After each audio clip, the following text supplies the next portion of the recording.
¿Todo bien?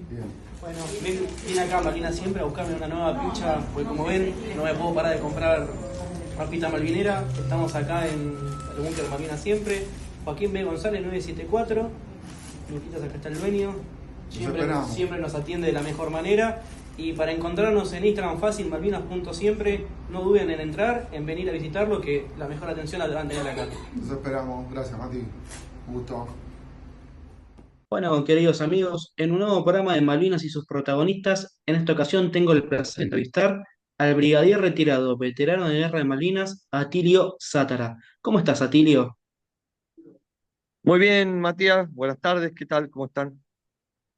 Todo bien, gracias a Dios, y la verdad te agradezco este tiempo y va a ser un placer tener esta charla con vos y conocer un poquito de tus experiencias en Malvinas.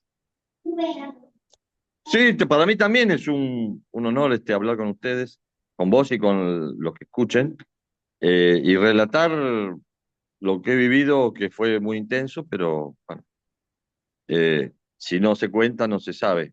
A veces lo escrito Claro. no es tan importante como lo que se dice. Exacto.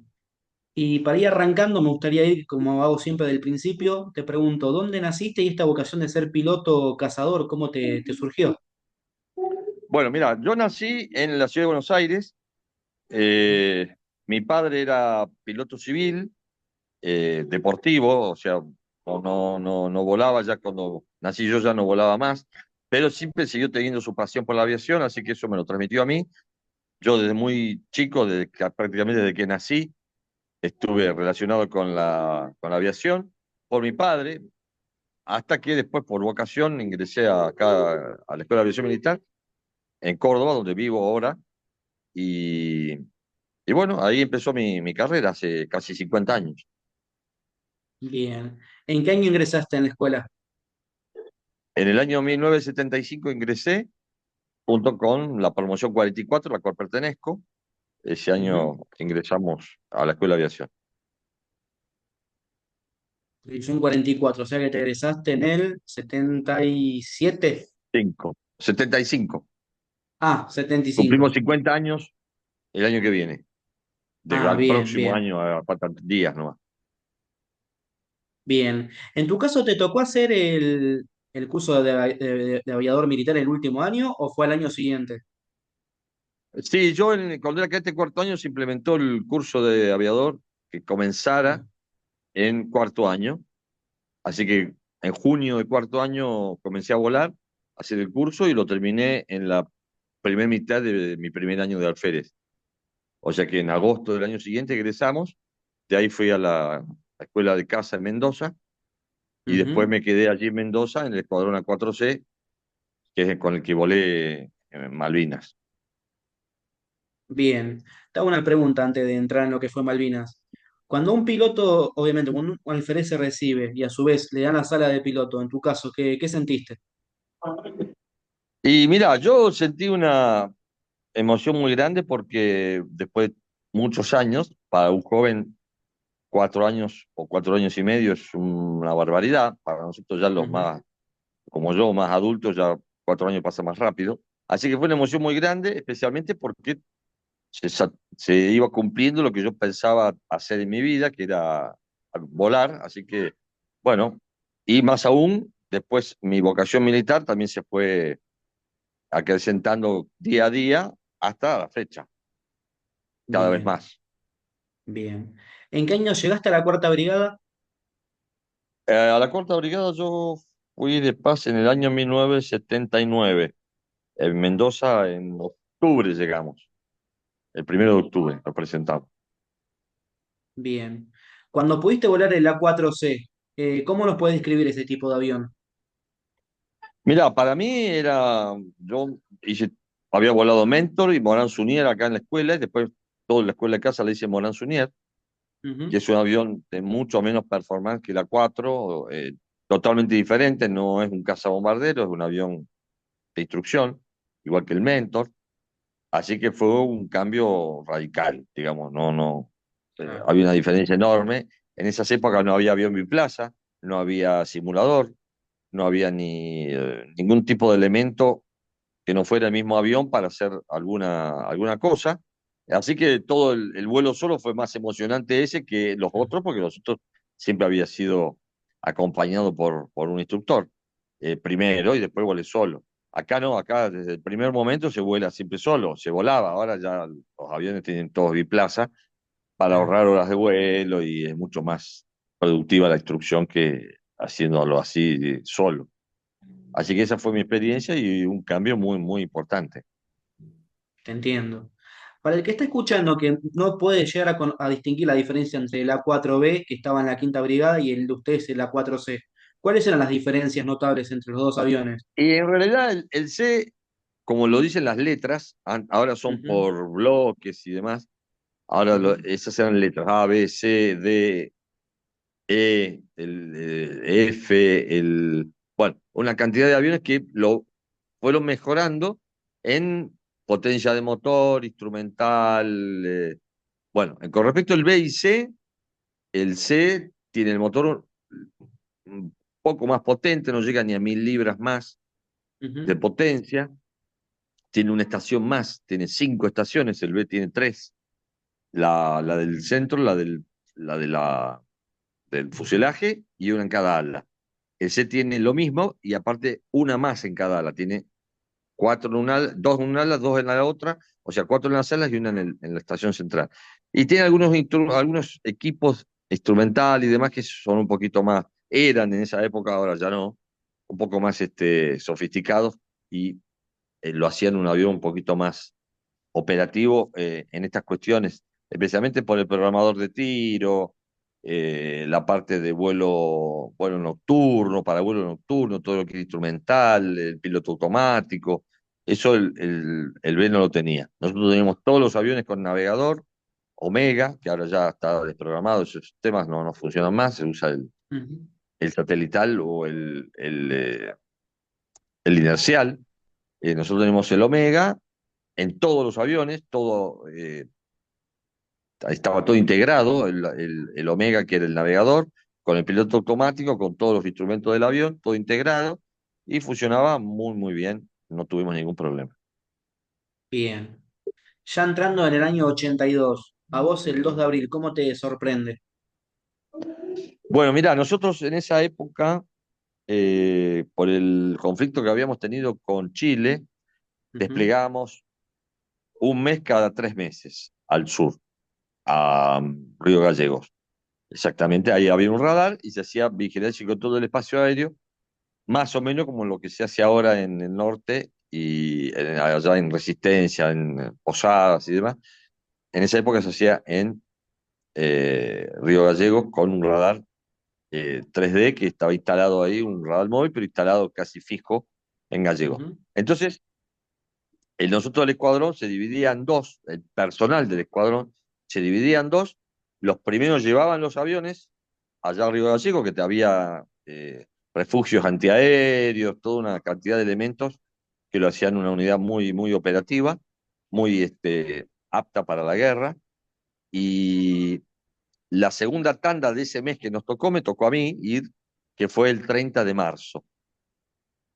El 30 de marzo fuimos allá, ujú, llegamos, algo diferente había dos aviones interceptores puros, que era el M3, más personal de pilotos, más mecánicos, o sea que había alguna cosa que se estaba gestando, no sabíamos qué.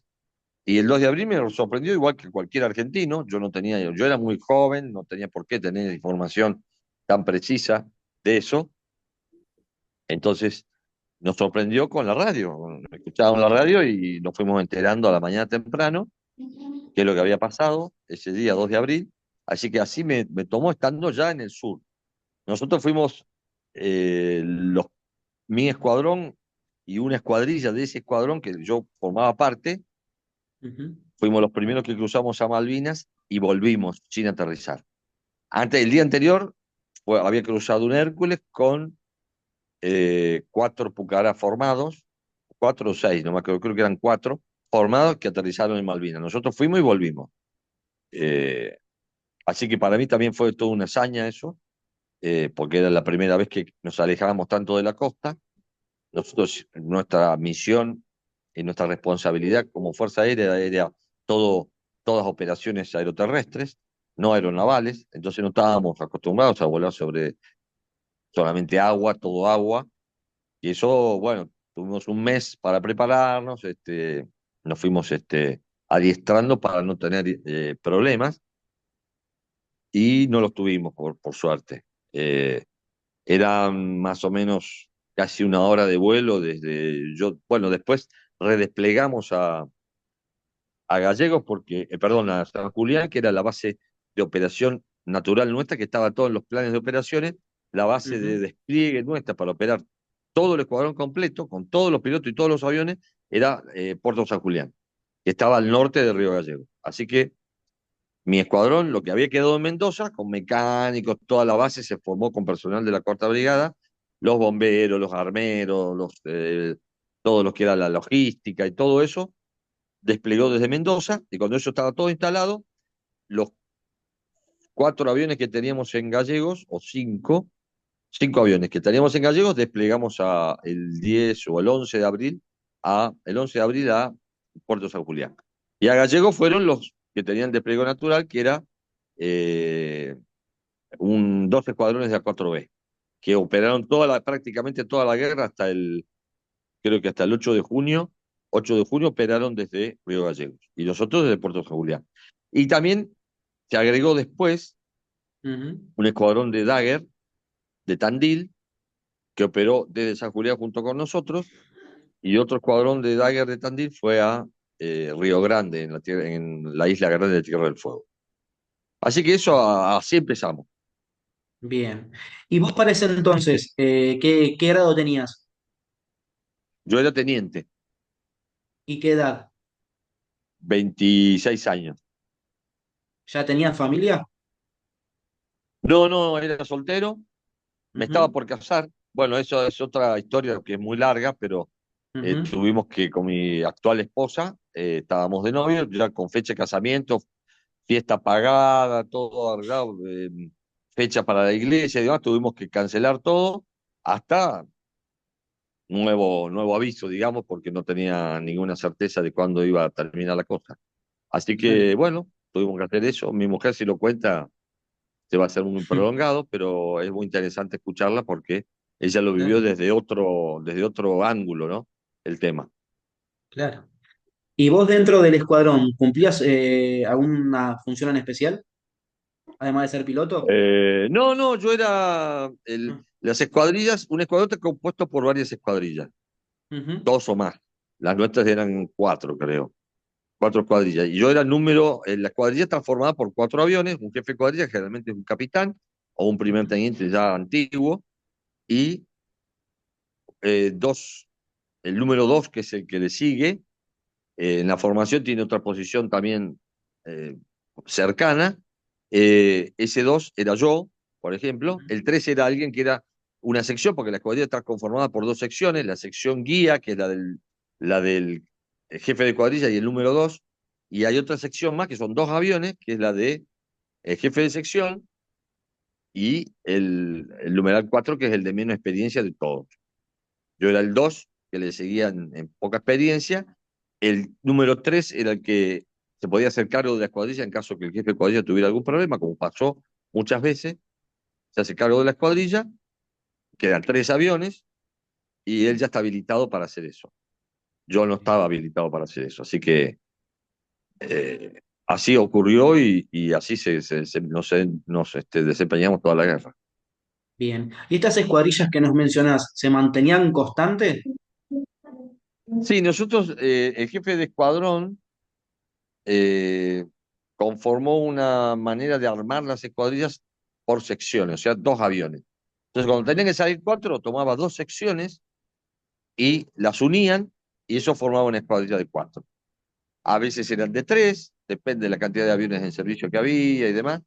A veces eran de 3, como me tocó salir en algunas escuadrillas de 3, que era el jefe de escuadrilla y 2 numerales, como le llamamos nosotros, dos pilotos, Ujú. uno en cada avión, ¿no es cierto? El tema de que este avión es muy particular porque es un monoplaza Claro. y cada numeral o cada integrante de la escuadrilla tiene una función, pero no varía mucho uno con otro. El que sí varía mucho es el jefe de escuadrilla, que va adelante y el que dice qué es lo que se debe hacer. Bien. Vos lo mencionaste que el 11 de abril llegaron a San Julián. Desde ahí hasta el 1 de mayo, que fue el bautismo de fuego. ¿Cómo fue ese entrenamiento del escuadrón? Y Sabiendo que mira, no nosotros tenían... teníamos un oficial, un aviador naval, que nos Mm, relataba y nos más o menos nos ponía en situación de cómo era la operación sobre el mar, a baja altura y demás. Y nosotros salíamos y lo adaptábamos a nuestra forma de operar. Así que empezamos a adiestrarnos en vuelo bajo, sobre el agua, que es muy complejo.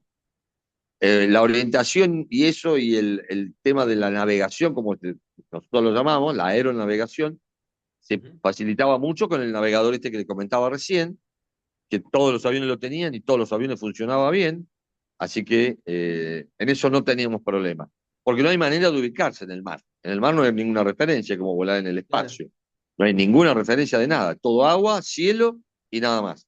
Entonces, Ujú. la única manera era con un navegador que daba la precisión de todo lo que de los puntos donde teníamos que ir o, o atravesar para llegar a algún lugar.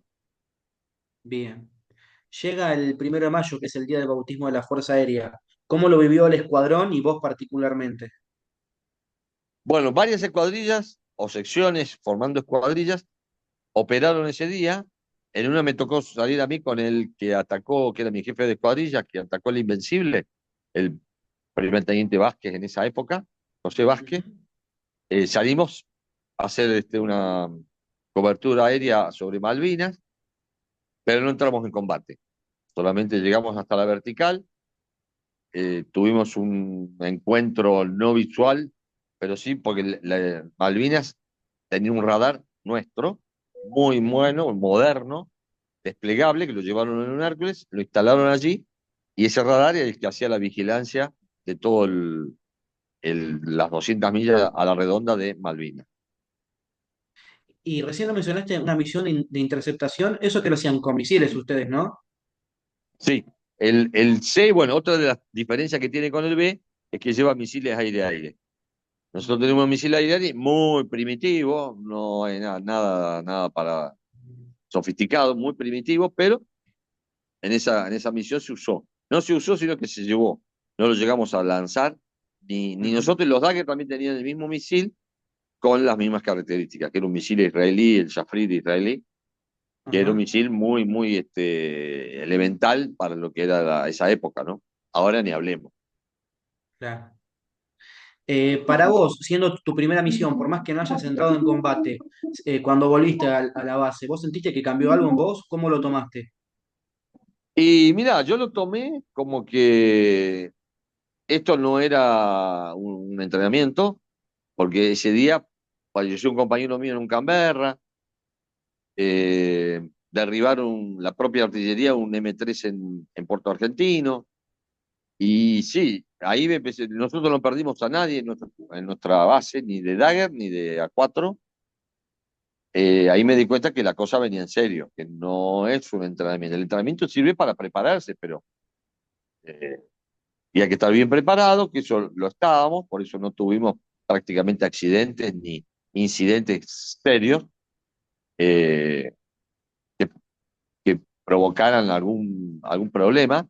Eh, y bueno, eso me di cuenta que era en serio la cosa, no era como el entrenamiento como está escrito en un libro. Una cosa es leer un libro, ver una película, y otra cosa cuando uno es protagonista y ya empieza a haber bajas y demás, entonces ya la cosa era más complicada. Y lo que más a uno no era hacer esa misión o esa salida y listo. No, al otro día había que salir de vuelta y había que estar y todo el que volvía ya quedaba en apresto para salir de nuevo. Algunos volvían a salir al otro día o varios días después, otros no, otros el mismo día. Depende de la cantidad de pilotos que hubiera disponible. En nosotros andábamos más o menos bien, eh, teníamos hacíamos, a ver, alerta todos los días, pero mediodía nomás. Ujú. Esto depende de la cantidad de pilotos que haya por avión. Hacíamos mediodía de alerta y mediodía no. Ese mediodía que no salíamos, uno tenía una especie de paréntesis en cuanto a la guerra en sí. Porque en el continente estábamos tranquilos, no teníamos ninguna amenaza Claro. aparente eh, que nos complicara la vida. Vivíamos bien, comíamos bien, dormíamos bien, eso no había problema. Ujú. Bien.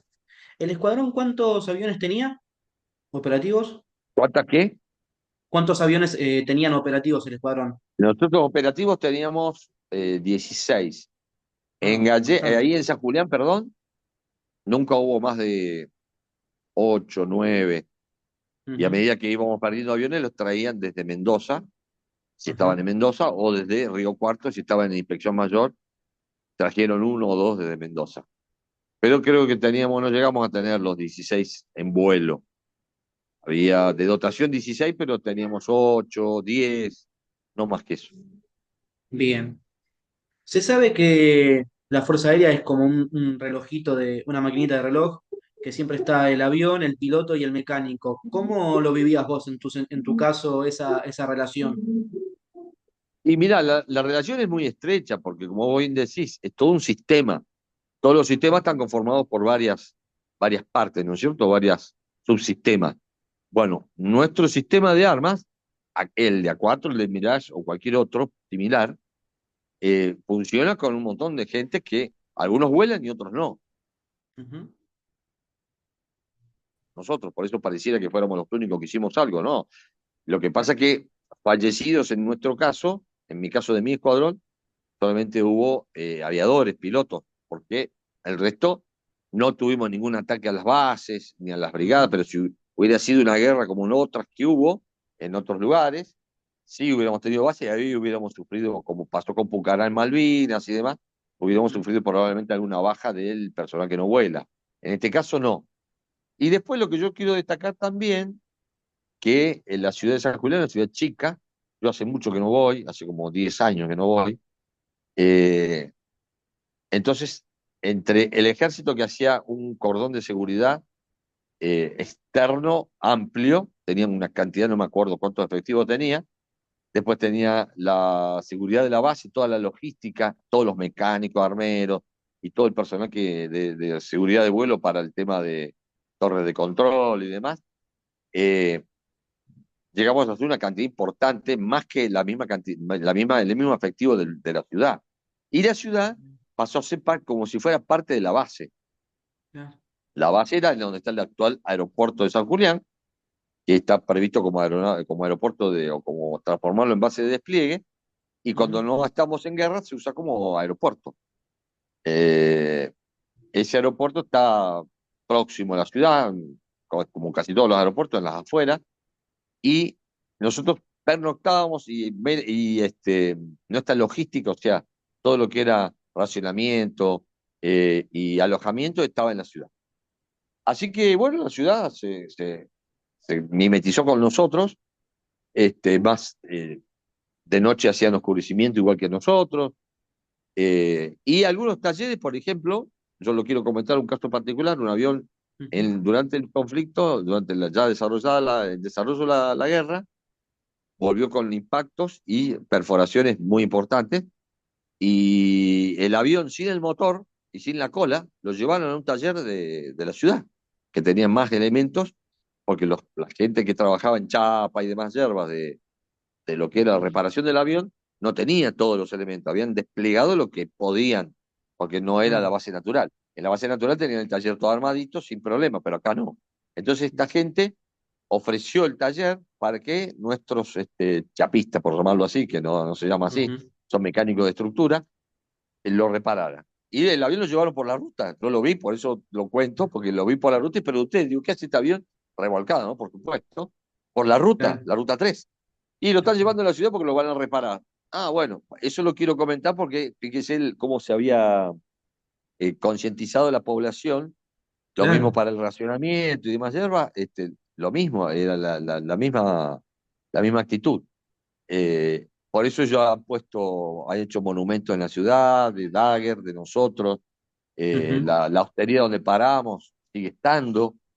Hay placas por todas partes. El aeropuerto también tiene toda como si fuera una especie de museo fotográfico del Dagger especialmente. Así que por eso yo creo que eso ayudó muchísimo a mantener el espíritu y la operatividad más que nada. Bien. También hace un ratito mencionaste que ese 1 de mayo el escuadrón no tuvo bajas, pero cuando sí las tuvo, ¿cómo fue esa cohesión entre ustedes? Que no debe ser nada fácil, me imagino. Y no, realmente no, porque siempre lo peor de todo es estar en incertidumbre, Ujú, porque muchos no volvían, pero después porque se habían eyectado, porque lo habían rescatado o porque lo habían devuelto los ingleses, eh, los volvíamos a recuperar. Otros no, pero la claro. incertidumbre esa de cuando alguien no venía, de ese día, 2 días hasta que se lo declaraba, porque los que volaban con él decían, no, imposible que se haya salvado, que pasó con Dagger, por ejemplo, con el actual comodoro retirado Puga, que lo Ujú, derribaron, el avión explotó y él se pudo eyectar y cayó al mar y estuvo una noche entera en el mar y nadando y demás hierba. Bueno, es una historia aparte, pero era de Dagger, ujú. no era nuestro.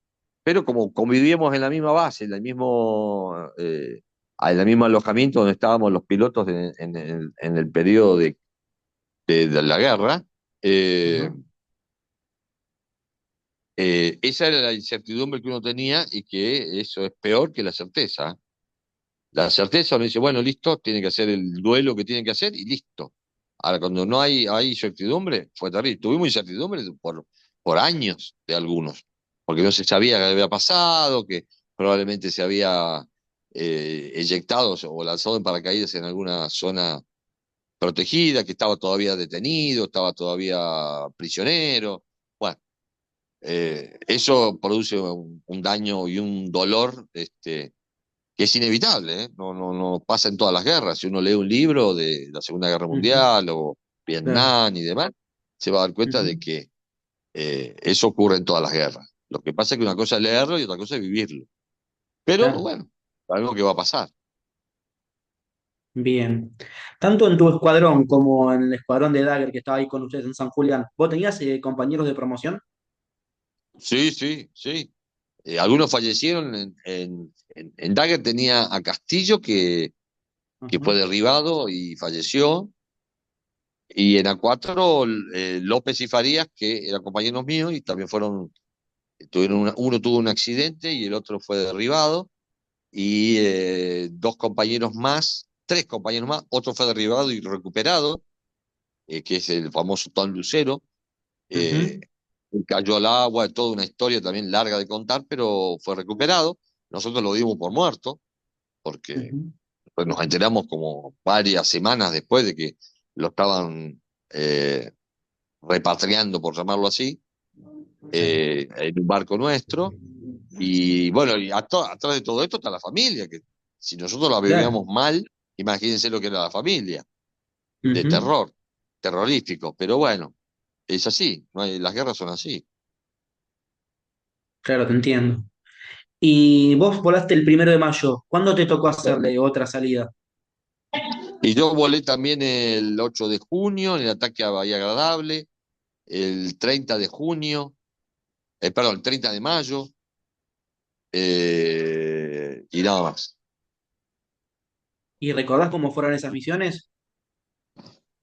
Sí, la que más recuerdo y la más, podríamos decirlo que una fue un ataque o sea, tenemos la orden de atacar con bombas un buque que estaba en el medio, o sea, estaba a 50 millas al norte de Malvinas, en el medio del mar.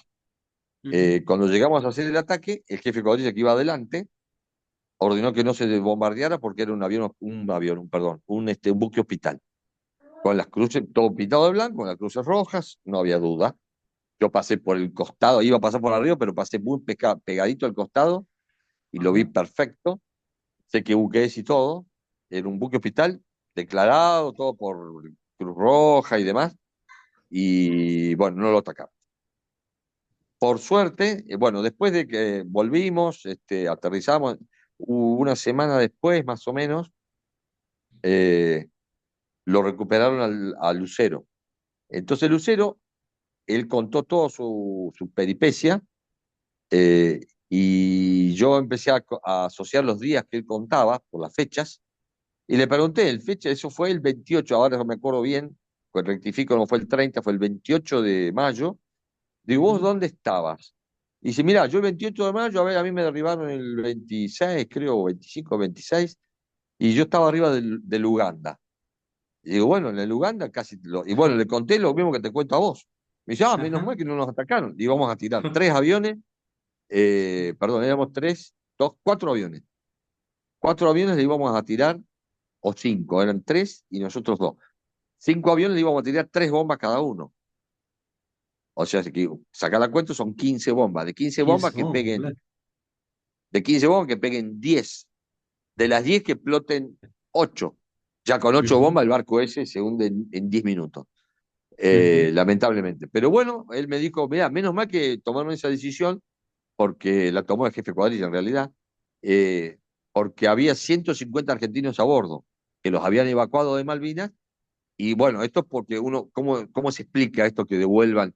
Porque para un país que respeta la Convención de Ginebra, el derecho internacional humanitario y demás, como es Inglaterra, y eso lo respetan, y cuando alguien los controla, lo respetan más todavía. En este Ujú. caso fue una guerra muy formal, acá no hay cosas extrañas de como se ven ahora. Eh, entonces, esa cantidad de bombas lo iba a hacer que el buque se hundiera en poco tiempo, y probablemente pereciera todo el personal. Eh, por eso él me dice, bueno, menos mal que no nos atacaron porque la íbamos a pasar muy mal, o no se iba a salvar nadie. Eso sí, los ingleses, me contaba él, a mí en persona, así en privado, que siempre que había un ataque o algo, les avisaban, le daban hasta un casco a él, para que se Mira. protegiera de un ataque nuestro, y le decían, tus amigos nos están atacando. Entonces, pero ¿qué hacía? Evacuaban a los enfermos de ellos. Y todo país, ¿qué quiere hacer? Que respeta la Convención de Ginebra y demás, sacarse los heridos de encima, porque tiene la obligación de atenderlos. Entonces se los Claro, saca de encima lo antes posible, porque es una carga logística una cara. impresionante. Claro. Por eso se lo quiere sacar de encima. Uno dice, qué bueno que son los ingleses, están devolviendo todos los heridos. Y sí, porque mantener eso, porque si ellos respetan la convención no lo pueden dejar morir. Lo tiene que atender prácticamente, es lo que dice la Convención de Ginebra, como si fuera Ujú. un propio soldado de ellos. A mi compañero lo internaban junto con los ingleses, en el mismo hospital, en la misma habitación inclusive. Lo atendían los Mira. mismos médicos, todo igual. Eso lo respetaron a rajatabla. Entonces se querían sacar los heridos de encima lo antes posible.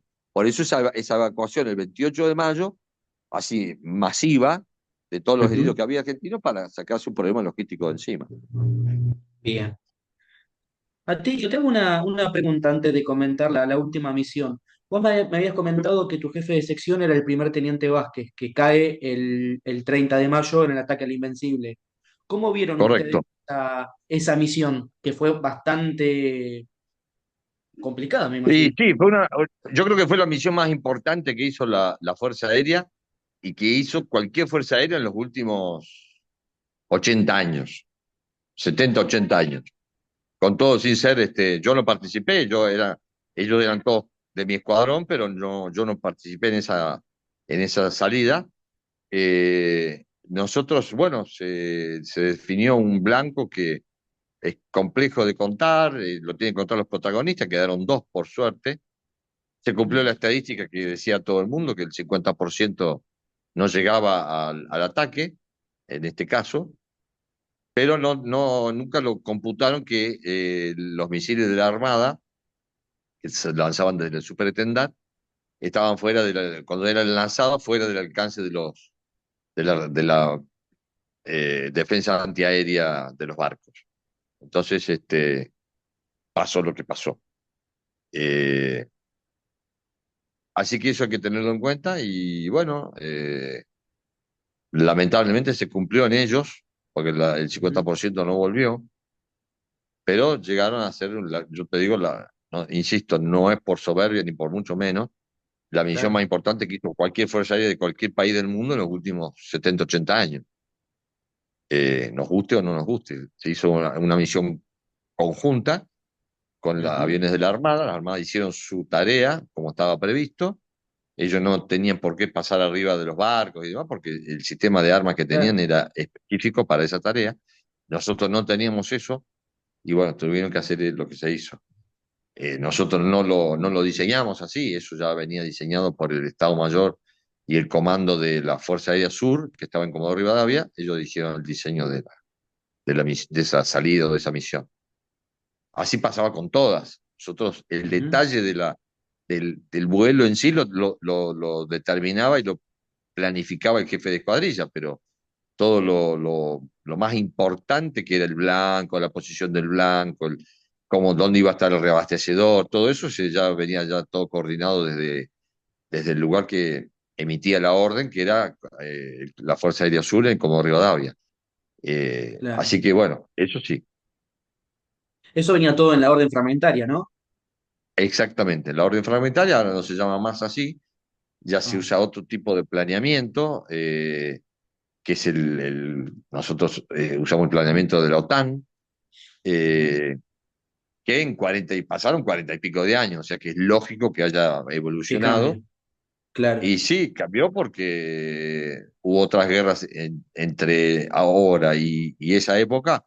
Tuvo la guerra del Golfo, la primera, la segunda Ujú. guerra del Golfo, otros conflictos donde intervinieron aviones que eh, hicieron que se hiciera un sistema un poco más ágil y más, ¿cómo te podría decir? Más coordinado que hacerlo por escuadrillas independientes. Ahora son el vuelo en paquete, que es a veces de hasta 50 aviones de Ah, distinto mira. tipo. Claro. Eh, lo que facilita mucho ahora son los multirol, como por ejemplo los F-16, estos que están llegando, son multirol, Ujú. y eso favorece muchísimo la cantidad de aviones, porque el avión puede hacer muchas cosas. Más o menos calcular que un avión de esos hace cada avión de esos hace lo que hacían 10 aviones de los nuestros en la época de Malvinas, para tener una idea, más o menos. Ujú. Puede ser un poco más, un poco menos, pero por ahí anda. Ajá, Porque son entiendo. multirol, entonces llevan una cantidad de armamento que le da unas capacidades para todas las tareas que se hacen desde un avión de combate, ¿no es cierto? No se pueden hacer tareas de transporte ni de ningún otro tipo, pero sí muchas tareas de combate se hacen con el avión multirol. Bien, bien. Gracias por la aclaración. Ahora sí, llegando a la misión del 8 de junio, que es el día más negro para la flota británica. ¿Cómo fue esa Sí, misión? perdón, voy a dejar. Bueno, mira, Sí. esa misión nosotros estábamos en alerta, Ujú. eh, salió después del mediodía, así que lo que estábamos en alerta a la tarde, despegamos, nos reunimos con el reabastecedor y ya con las últimas luces, la navegación fue por el mar, reabastecimos sobre el mar con los KC-130, con dos KC, hicimos la aproximación por las islas, primero atravesamos toda la Gran Malvina, después cruzamos el Estrecho San Carlos y continuamos rasante, muy, muy bajo, por el tema de la detección de los radares enemigos y demás. Llegamos al lugar, ya estaban los buques, habían sido atacados hacía más o menos 2 horas por los A4E, así que ya estaban en Ujú. llamas, se veía el humo y demás. Hicimos el ataque, fuimos recibidos por gran cantidad de fuego de artillería, porque ya obviamente estaba todo activado por el tema del primer ataque. ¿Ustedes que atacaron Eh, tropa en tierra? sí, Ah, y bueno, gran cantidad de fuego de artillería de todo tipo, de tubo, misiles, de todo. ajá. Eh, Pudimos evadir todo eso, salir e irnos, lanzar el armamento, irnos, volvernos por la forma que tuvimos que hacer la evasión de esa artillería. Nos perdimos todos de vista, volvimos prácticamente cada uno individual. Ujú. Yo volví solo, el jefe de cuadrilla también, y el 3 y el 4 primero solos y después se pudieron reunir. Bueno, nosotros volvimos prácticamente todos solos. Eh, y bueno, tuvimos impactos de todo tipo, especialmente armas de tubo. el 4 tuvo una explosión cercana de un misil antiaéreo que las esquirlas le afectaron gran parte de la parte baja del avión. Pero bueno, volvimos todos. Lo interesante de esto es que volvimos sin problema. Eh, yo creo que fue un factor muy favorable para nosotros venir muy bajo, hacer el escape muy bajo y después volver porque el radar de Malvinas nos podía acompañar con directivas o con control más o menos unas 200 millas. Y después volábamos otras más o menos 200, 250 millas con el navegador propio del avión, y las últimas 150 más o menos teníamos otro radar, no de esas características, de menos capacidades que la del nuestro, que era de ejército radar, ahí en San Julián. Y ese nos detectaba y nos orientaba para ver, no tenían, Claro. no tenían control de altura, esos radares, porque eran 2 dimensiones, pero por lo menos nos decía rumbo y distancia y el navegador nos llevaba perfecto, sin problema. Bien. Y en tu caso, cuando volviste a San Julián, después, ¿notaste que estaba bastante agujereado o golpeado tu avión? Sí, sí, sí. Cuando aterricé, veía que cuando yo llegué con el motor en marcha, todo normal, hasta el Ujú. refugio, y veía que los mecánicos que estaban recibiéndolo, que eran todos los que estaban ahí, mo- señalaba con el dedo de los lugares donde había impacto y yo vi varios dedos en distintas direcciones y digo, "Uy, estoy todo agujereado". Pero no, no tuve ningún problema. Honestamente, fue una suerte que no me haya pasado nada.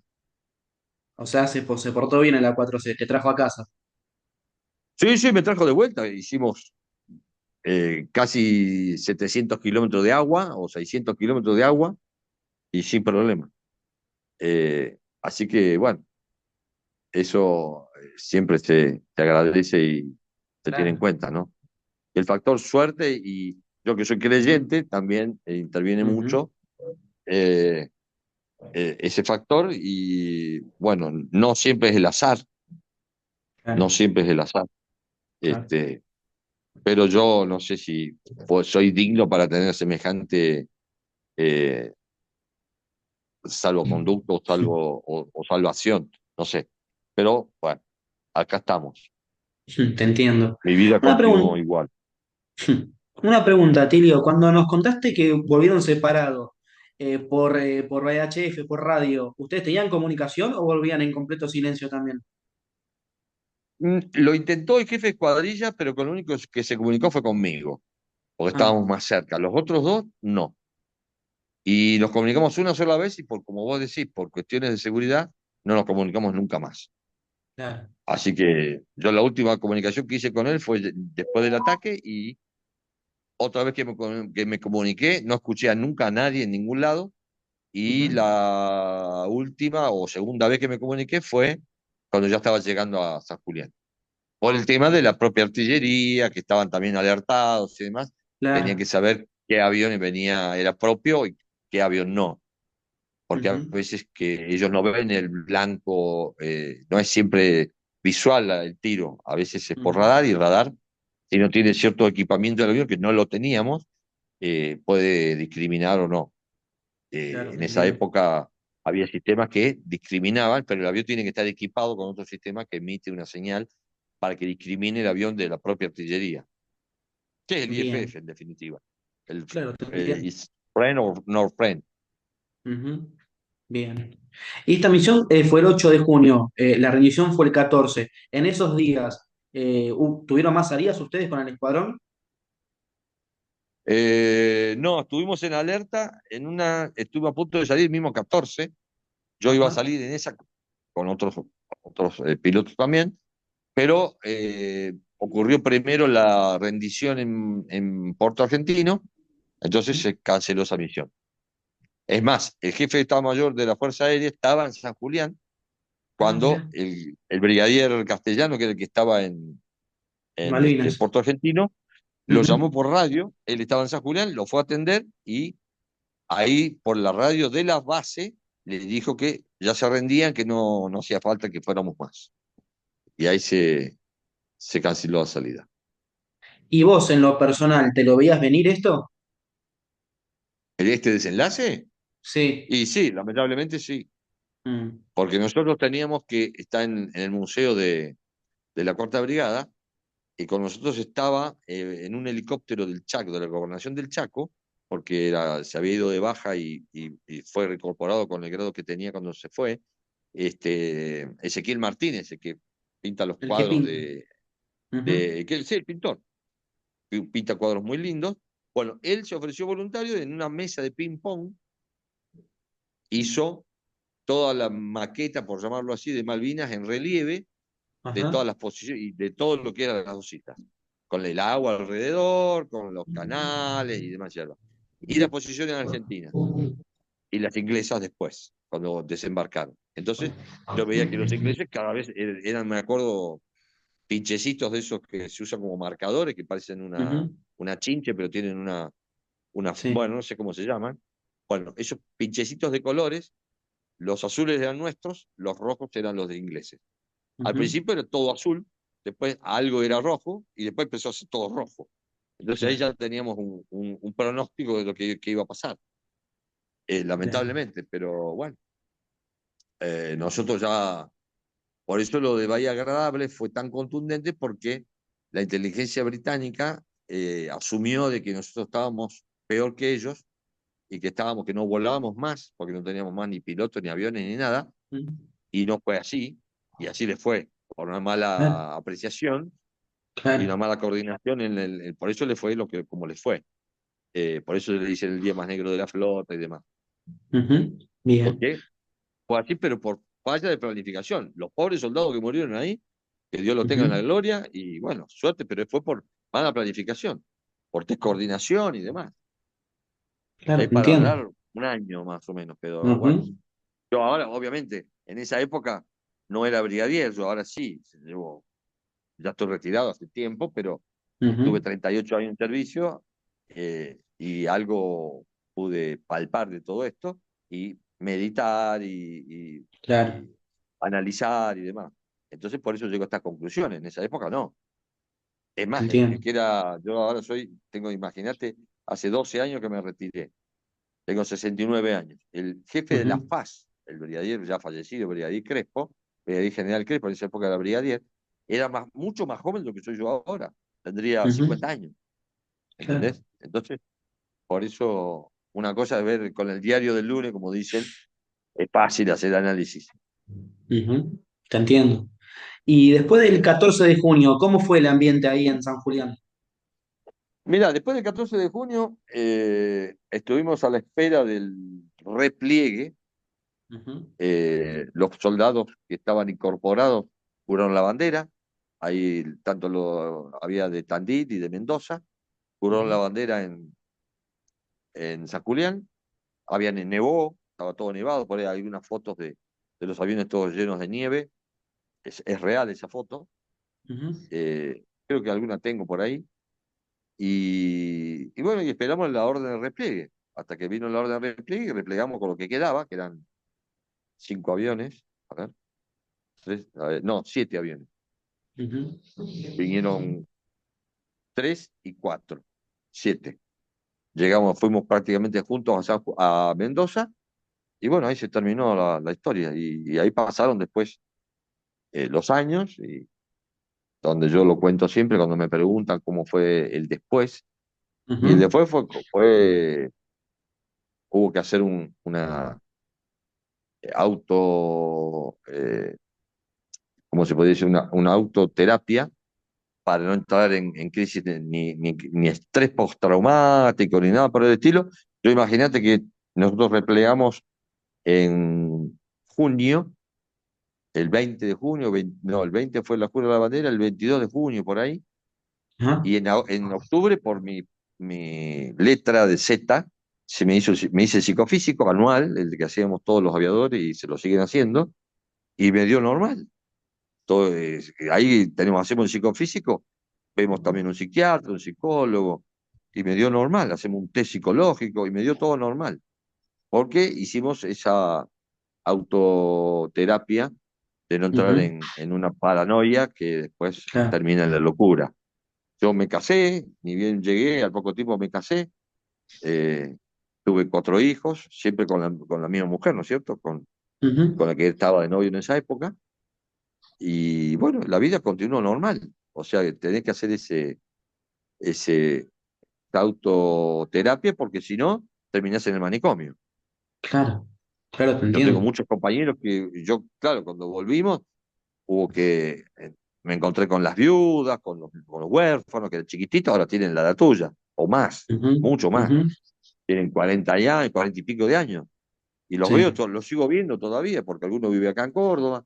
Y entonces, bueno, hay que seguir viviendo. ¿Qué le va a hacer? Si no, no puede terminar la vida ahí. no, Que a claro. muchos pretenden eso, que uno llegue a un estado de demencia que no te permita continuar, y ahí yo continué normal. Y todo mi entorno también. Porque si no, no se puede, si no sos un joven muerto ya, en vida. Un Claro, joven te muerto en entiendo. vida y no sirve para nada, y a algunos, lamentablemente, les pasó eso, terminaron Ujú, en suicidio y demás, muchos. No en nuestro caso, ninguno. En mi ujú. escuadrón, por lo menos, y ninguno de la Fuerza Aérea de los aviadores. Y no sé si del resto hay alguno, pero nuestro estrés postraumático fue controlado, Entiendo, autocontrolado. claro. Y a lo largo de tu carrera, hasta que te retiraste como brigadier, ¿vos sentiste que la experiencia que te dejó Malvinas la pudiste aplicar en lo profesional? Sí, sí, totalmente, todos los días. La sigo Ujú. aplicando porque yo seguí trabajando después como docente en la Escuela de Ajá. Aviación, y lo que nos dejaron como legado los fallecidos, algunos fueron instructores míos, instructores de vuelo, ¿no?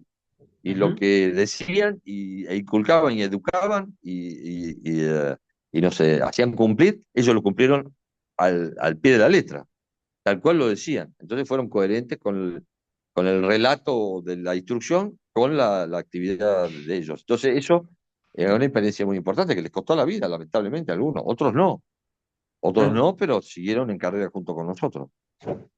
Yo ahora soy docente y Ujú.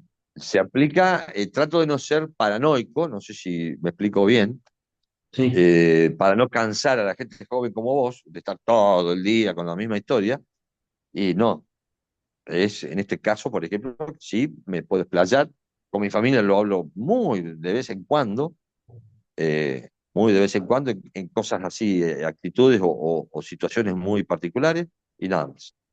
Eso es todo lo que hago. No sé si hago bien o no, sí, pero por lo menos yo sigo estando más o menos normal. te entiendo. Y voy a cerrar con la última pregunta que le hago a todo piloto. ¿Cuál era tu indicativo de vuelo? Diablo. ¿Por algo en especial? No, se me ocurrió. Yo tengo un hijo Ujú, aviador también que vuela, bueno, ahora no, los A4 no vuelan, pero voló ujú. un par de años A4 y se puso el mismo indicativo, por ejemplo. Le digo, mira, vos Claro, tenés vuelo propio, yo nunca me metí en la vida de él. Y claro. eso que yo estaba en Córdoba cuando él era cadete y demás, y hizo una muy linda, está haciendo una muy linda carrera. Voló en Estados Unidos, inclusive, Ujú. y bueno, y se puso ese indicativo y ahí le quedó. Bueno, listo. Le di todo lo que yo tenía que grabado, una virome que me habían regalado una vez, y se lo di y él lo usa con todo orgullo. Claro. Yo me armé La- lo único que hago así de medio digamos, de paranoico es, a partir de este año empecé todos los 1 de mayo, con el bautismo Ujú. de fuego de la Fuerza Aérea, tengo una campera de vuelo nueva, igual que las de vuelo, con los escudos que usábamos en esa época. No le puse más que eso. Ajá. Eso es lo único y lo uso todo el día cuando estoy en la escuela. Acá no. Como Ujú. es ya hace frío y demás, se justifica usarlo. Y nada más que eso. En el auto tengo por ahí algún escudito y nada más. Y nada más. No, Claro. no, nada más porque si no, no, termina siendo nocivo. Claro, te entiendo, te entiendo. La verdad, Tilio, disfruté poder entrevistarte. Me encantó esta charla que tuvimos. Realmente te agradezco este tiempo que me cediste. Mira, yo te quería pedir una cosa. Yo estoy viendo la foto que tenés atrás. Ujú. Muy linda fotografía, excelente. y le quiero explicar a la audiencia especialmente, porque van a encontrar Sí. maquetas, fotos y demás, con los Ujú. aviones igual que como que está atrás, y hay algunas que tienen las rayas pintadas de amarillo y otras lo tienen pintadas Sí. de verde. Esto te lo puedo explicar qué es por qué fue eso, A que ver. pasó con todos los aviones de la Fuerza Aérea. Cuando fue el 1 de mayo, como te conté, hubo un derribo por artillería propia. Entonces, Ujú. alguien dijo, bueno, otras fuerzas aéreas del mundo, en guerras más importantes o más, no diría violentas, bueno, decidieron pintar los aviones con alguna característica. Por ejemplo, los israelíes tienen triángulos en la panza pintados, o tenían, Ujú. ya no lo tienen más. Entonces alguien dijo, bueno, pintemos alguna línea que se vea de lejos, así la propia artillería lo puede identificar. Bueno, pintamos la Claro. línea amarilla. Listo, pintaron la línea amarilla con pintura, ¿eh? No hicieron nada sofisticado. Pintura, pintaron esa línea amarilla que tienen los Hércules, los Dagger, los Canberra. Ujú. Bueno, y vas a ver montones de maquetas con esa línea amarilla. Después del 21 o 22 de mayo, que fue el ataque a San Carlos, tuvimos Ujú. muchos derribos, tanto de Dagger como de A4B y de A4C. Entonces, uno de los recuperados dijo, nos están viendo mucho mejor con las líneas amarillas que antes, por eso tenemos tantas Claro. intercepciones. Ah, claro, dijeron, bueno, listo, no se usa más la línea amarilla, línea verde. Entonces, no consiguieron el verde ese que se ve ahí atrás y lo pintaron Ajá. con un verde que encontraron por ahí y bueno, ahí quedó pintado de verde. De la panza, o sea, la parte baja del tanque, la parte de abajo, y Ujú. las alas, lo que se ve ahí, en verde. Entonces van a ver Es como un verde más claro, tareas, ¿no? claro, en maquetas en verde, otras en amarillo, fotos en verde, otras Ajá. en amarillo. Y ya me lo preguntaron una vez y lo expliqué de la misma manera, creo que se entendió bien. Sí. eh, y por eso es la razón de que a veces son verdes o a veces son amarillas. Ese es lo que hago sobre la excelente fotografía que tenés ahí atrás, que esa es una misión o una salida después del 1 de mayo. Ahí tenés una ventana ahí de entre el Mm. 22 de mayo, creo, 22 de mayo debe ser, por ahí, y Ajá. el 2 de mayo es la ventana donde estaba volando ese avión. Bien, bien. Te agradezco por el plus de información y realmente, como te dije antes, te agradezco y fue un placer de esta charla que tuvimos. Sí, mira, yo, todo aquel que quiera charlar de esto, no tengo ningún problema, yo ya lo superé psicológicamente hace Ujú. muchos años, puedo hablar una semana seguida, lo que pasa es que llega un momento que aburre, pero especialmente los historiadores, las personas que se ocupan de esto, que yo les agradezco mucho que gente joven como vos y demás, que capaz que ni habían nacido en esa época, Ujú. se interesen por esto, y todavía estamos nosotros, todavía por lo menos estamos lúcidos como para poder contar todas estas cosas. Eh, y espero que estemos muchos años más. Yo soy uno de los más jóvenes que van quedando, hay más jóvenes que yo, no muchos años más, menos, Ujú. pero bueno, hay que aprovecharlo, porque después es lo que está escrito, que está bien escrito, está lindo, interesante. Yo leí todos los libros de los ingleses y los nuestros. Ajá. Es lindo leer, yo le aconsejo a aquellos que les interesa mucho tomar un libro escrito por los ingleses y tomar un libro nuestro e ir Ujú. haciendo Claro. un estudio comparativo de la misma Ujú. misión, cómo la vivieron los que estaban adentro del barco y cómo la vivieron los que estaban en los aviones. Es Claro. espectacular. Hacer eso, yo no lo escribí. Nosotros hicimos con la gente que trabaja conmigo en la escuela, hicimos un trabajito para publicar, creo que todavía no se publicó, en la Universidad de Rosario. Eh, Desde acá lo mandamos, fue seleccionado entre un montón, no sé entre cuántos, pero quedó seleccionado. Eso es lo importante. De la labor del personal este, en todo este conflicto, como vos lo preguntaste hace un rato, que es muy destacable y el avión, estos son sistemas. Yo se lo Ujú. explico a los cadetes, a todo el mundo, digo, estos son sistemas.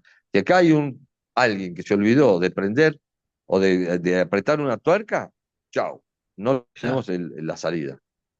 Claro. O perdemos el avión, o perdemos el avión y el piloto, o el avión se vuelve porque no pudo llegar o no se cumplió con la misión.